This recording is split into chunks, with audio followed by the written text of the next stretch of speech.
Hello viewers, তো আজকে আমি নিয়ে চলে এসেছি মুগ কালিয়া।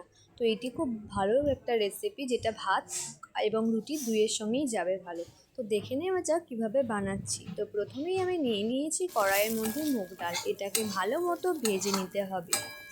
তারপর আমি কড়াই নিয়ে এলাম পটল, এইরকম সাইজের পটলগুলো কেটে এটাকে ভালো মতো ভেজে নিতে হবে, লালচে লালচে করে ভেজে নিতে হবে।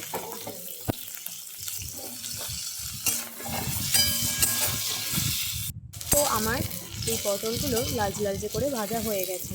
এরপর আমি আলুগুলো ভেজে নেব। এরকম সাইজে ডুমো ডুমো করে কেটে রেখেছি আলু, এগুলোও লালচে লালচে করে ভেজে নিতে হবে। তো আমার আলু পটল ভাজা হয়ে গেছে। তো আমি একটা পাত্রে তুলে রেখে দিলাম আলু আর পটল। এবার আমি কড়াইয়ে তেল দিয়ে এর মধ্যে জিরে, তেজপাতা আর এলাচ দিয়ে সামান্য চিনিও দিয়ে দিয়েছি। এরপর আমি টমেটো কুচানো দিয়ে দেবো। এটাকে ভালো মতো কষিয়ে নেব। আদা পেস্ট করে রেখেছিলাম আর কাঁচা লঙ্কা পেস্ট করে রেখেছিলাম, ওটাকে দিয়ে ভালো করে হলুদ লবণ দিয়ে কষিয়ে নিতে হবে।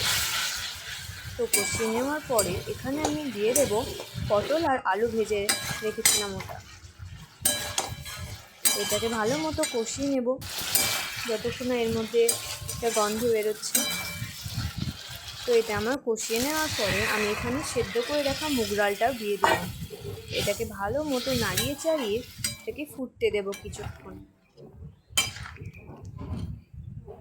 তো এটা ফুটতে দেওয়ার পর আমি এখানে দিয়ে দেবো 1 টিস্পুন ঘি। ঘিটা দিলে খুব সুস্বাদু হয়। তো তৈরি হয়ে গেল আমার মুগ কালিয়া। কেমন হয়েছে এই মুগ কালিয়া রেসিপিটি অবশ্যই কমেন্ট বক্সে এসে জানাবেন। ভালো লাগলে like, comment and share, subscribe করতে ভুলবেন না।